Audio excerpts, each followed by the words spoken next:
afternoon and welcome to CEC Gurukul lecture. In continuation with the series on sociological research method, in today's lecture we are going to discuss on Robert K. Merton's understanding of theory and research. And for reference, we are using Merton's book Social Theory and Structure.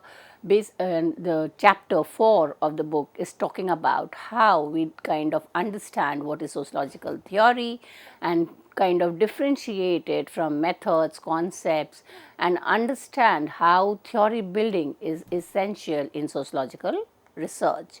Now, in social theory and social structure, Merton developed the interrelationship between social theory and empirical research, advancing a structural functional approach to the study of society. According to Merton, sociology in the present state of development needs theory of middle range. Now, what are middle range theory? In the first half we discussed that there are two extremes. One is the grand theorists who are building generalization, and the other extreme are radical empiricists who are concerned with their empirical research, micro based research. Now, in between the two we need a midpoint where there is a two-way flow, that is theories are helping us to understand the empirical reality and vice versa. So, that is what he refers to as middle range theory. Now, such middle range theory would be grounded in empirical data and at the same time should use concepts which are clearly defined and operationalized. Merton's framework continues to shape the way in which contemporary sociologists understand empirical research and theoretical analysis. Now, in order to understand the relevance of theory, he is kind of making a distinction from theory, methods, concepts, the need for conceptual clarification, and in the later part of this chapter 4, he talks about post factum sociological interpretation. A post factum sociological interpretation is an explanation applied to data after the data has already been collected.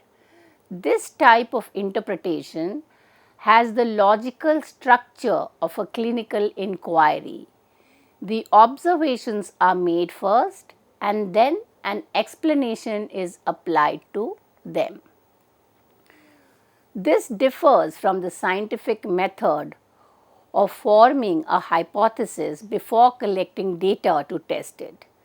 It is implicitly assumed that a well-established body of theory can be applied to the data.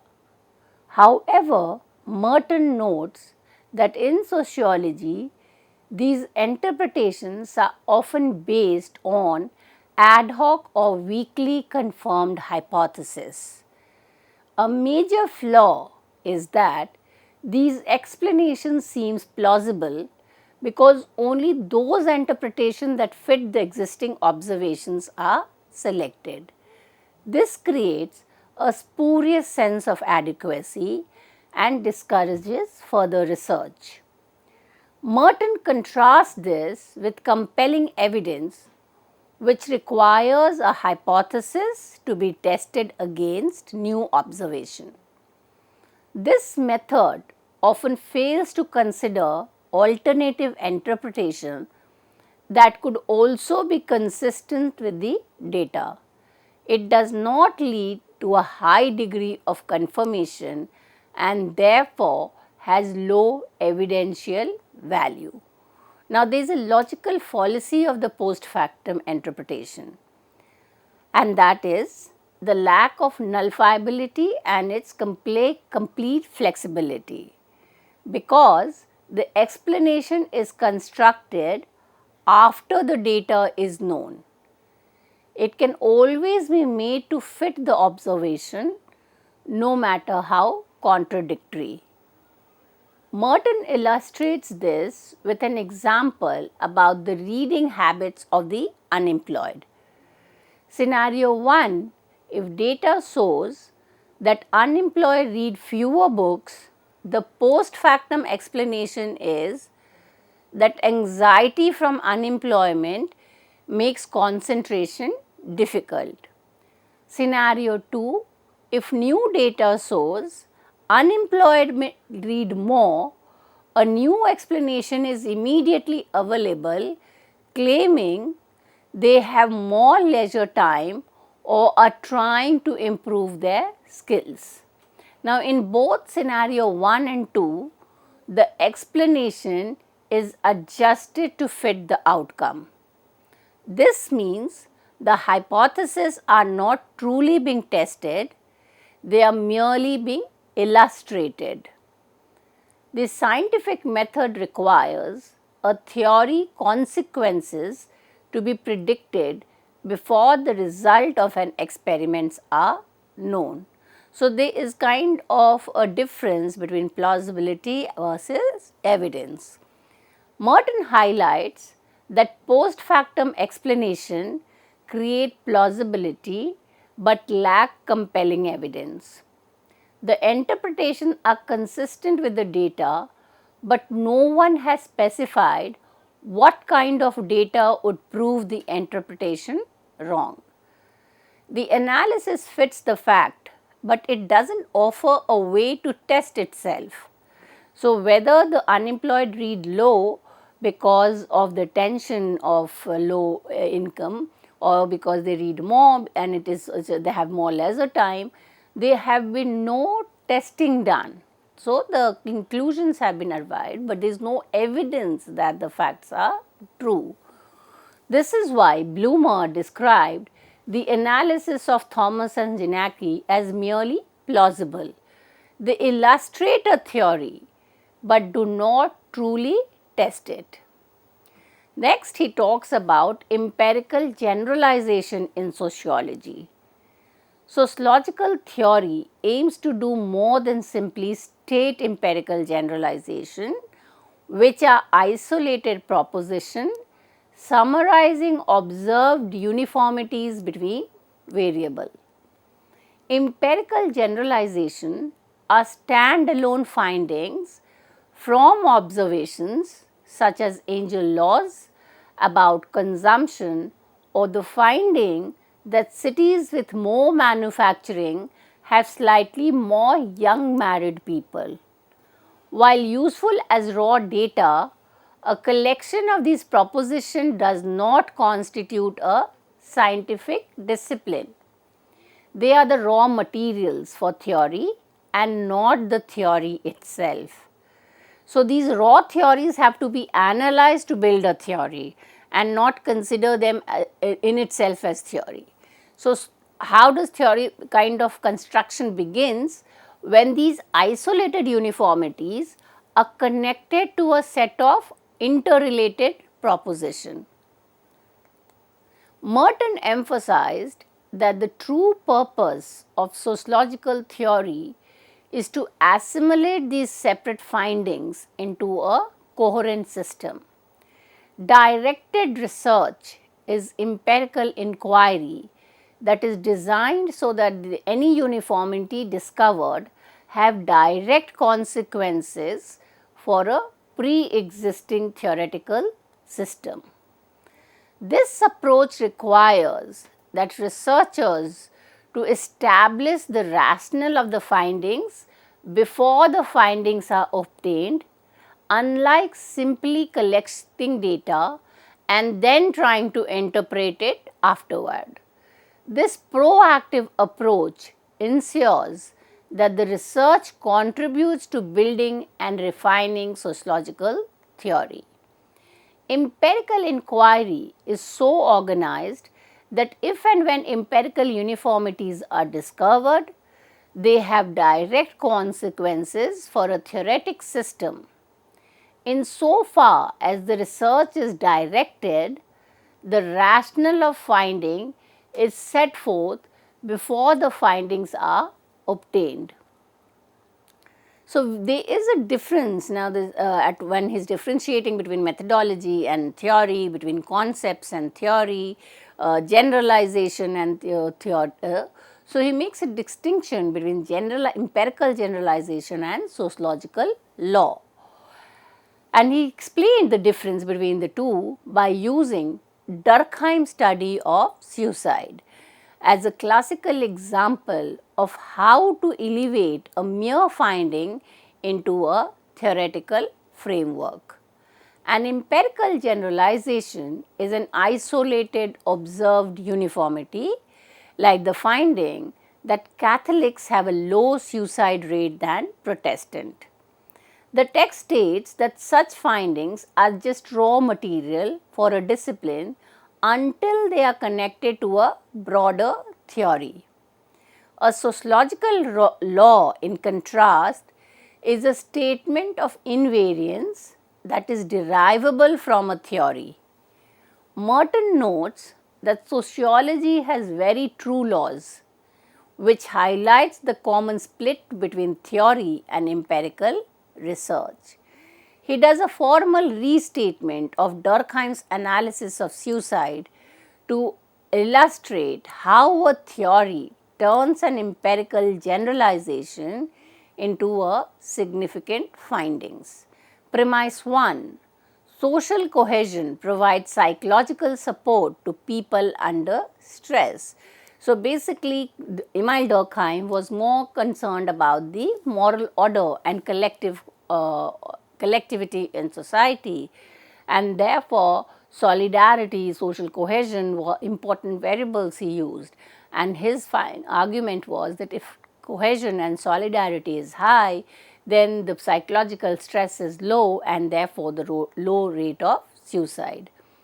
The premise 2 is that high levels of unrelieved stress and anxiety can lead to suicide. Premise 3, Catholics as a group have greater social cohesion than Protestant, and therefore the Protestant would kind of be the ones who have lower suicide rates. This model shows that the statistical uniformity is not a law on its own, but a consequence of a more general theory. By connecting the observed fact to a set of broader interrelated propositions, Durkheim's theory explains why the uniformity exists and makes it meaningful part of a larger theoretical system. Merton further explains how theoretic pertinence is created when an empirical generalization is linked to a broader theory. A simple empirical findings like the low suicide rate among Catholics is not inherently significant. Its theoretic importance is revealed when it is reconceptualized using a higher level of abstraction, such as connecting Catholicism to social cohesion, relieved anxiety and suicide rates. So, they are different variables which are then connected in a uniform pattern to understand the structure of that specific society. Now, this process transforms the finding from a relationship between religious affiliation and behavior into a more general statement about the relationship between group attributes like social cohesion and behavior. The next part of chapter 4 talks about theoretical reframing. Now, theoretical reframing extends the scope of initial finding. It allows seemingly unrelated uniformities like the difference in suicide rates between married and single people to be explained by the same theory. This also leads to the accumulation of theory and research as new findings add confirmation to the established set of theoretical proposition. Unlike an isolated empirical uniformity, a theory can generate new and diverse predictions. Merton further identified several key functions of converting isolated empirical uniformities into broader theoretical statements. A theory, unlike a simple observation, can generate diverse predictions and implications. For example, Durkheim's theory of social cohesion, originally applied to suicide, can also be used to understand other behaviors like obsessive or maladaptive behavior. This makes research more productive by allowing for the exploration of new areas. Theories provide a more reliable basis for predictions than simple extrapolation from past trend. And a theoretical empiricist would only be able to predict future suicide rates based on past pattern. A theorist, however, could predict a potential increase in suicide rates among Catholics if a decrease in their social cohesion is observed. For a theory to be productive, it must be precise and determinate. Precision is critical part of a theory testability. How precise the theory or how predictive it is, it talks about the role of precision in testing theory. Merton argues that precision helps to reduce the logical fallacy of affirming the consequent, where a confirmed prediction is mistakenly taken as proof of the theory. While confirmed predictions do not prove a theory, since other theories might also account for the same observation, precise predictions make it less likely that alternative hypothesis will be adequate. Merton uses an example of two conflicting theories that both predict a given outcome.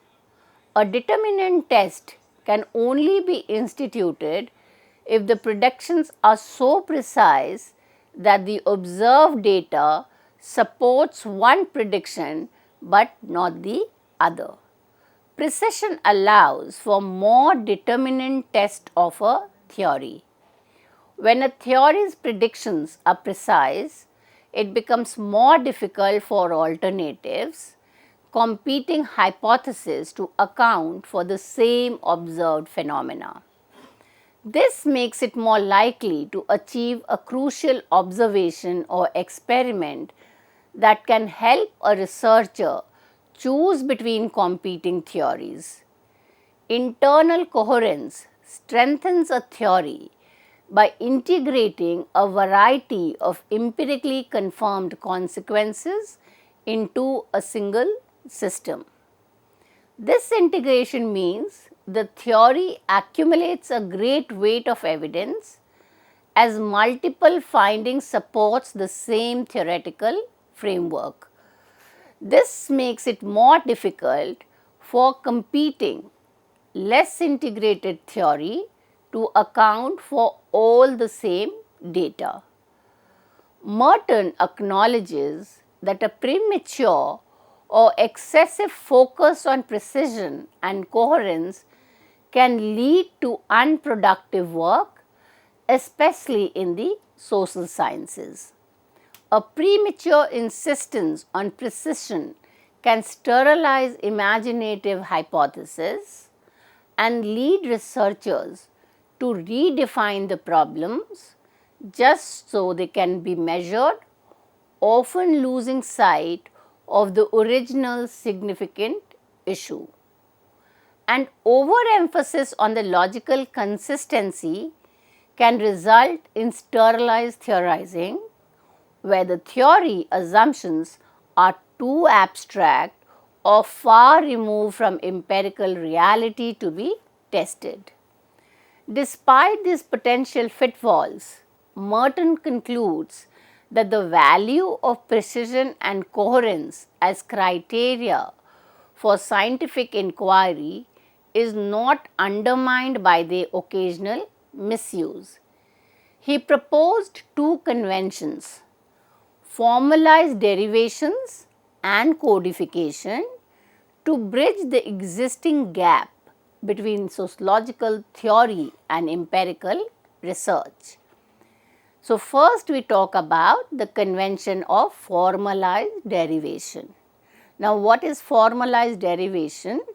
According to Merton, it is a set of practices for designing and reporting research that ensures a direct link between theory and data.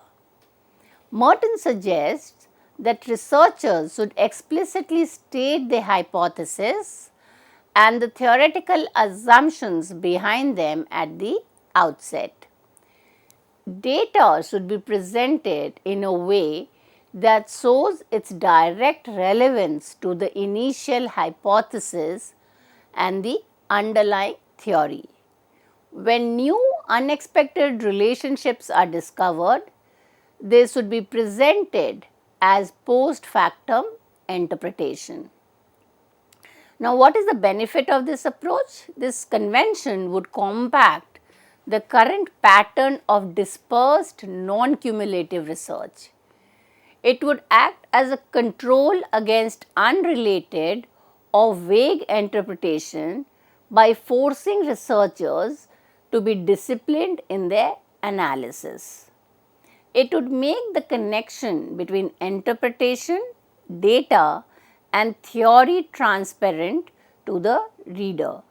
Most importantly, it would lay the groundwork for a series of sequential investigation, allowing sociological knowledge to build upon itself in a cumulative fashion. So, the first part was the derivation. The second part that he is talking to bridge the gap between theory and empirical reality is the process of codification. Codification aims to take separate empirical generalization which might otherwise be seen as isolated facts and integrate them into a more coherent theoretical framework. It involves deliberately searching for a provisional hypothesis that can link findings from seemingly unrelated fields. Findings from studies on propaganda, unemployment, and family crisis all suggest a similar pattern. A person's pre-existing attitude or predisposition are often more powerful in predicting their behavior than an external stimulus pattern. So, we need to kind of keep in mind that Merton was trying to argue that we need to bridge the gap between the sociological theory and the empirical reality. And to do this, he suggests several steps. His first is to state the central problem identified in the text. There is a significant divide between theory and empirical research, leading to dispersed studies and untestable theories. The second is to kind of understand that you need to propose solution in terms of formalized derivation and codification. Third, explain formalized derivation. This is a convention for designing and reporting research. It involves explicitly stating hypotheses and the underlying theoretical assumptions before the research is conducted. The report should then link the data back to these hypotheses and the theory. So, there has to be a two-way relation. So, you kind of familiarize yourself with the theory, construct a hypothesis on the and then go back to the field and kind of again based on the data re-question the theory and the hypothesis. So, Merton explains how this approach addresses the problem of bridging the gap between theory and empirical research. The whole idea of predictions and codification controls the unrelated, undisciplined and diffused interpretation by making post factum explanation explicit and pointing to the need of further research. The next step is to explain the ultimate goal.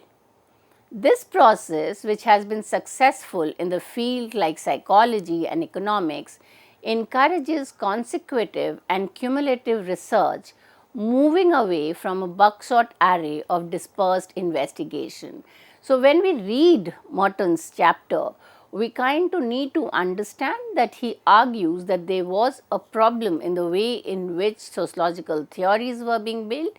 There was a kind of lack of clarity in understanding what sociological theory means, and it was confused with methodology, with concepts, with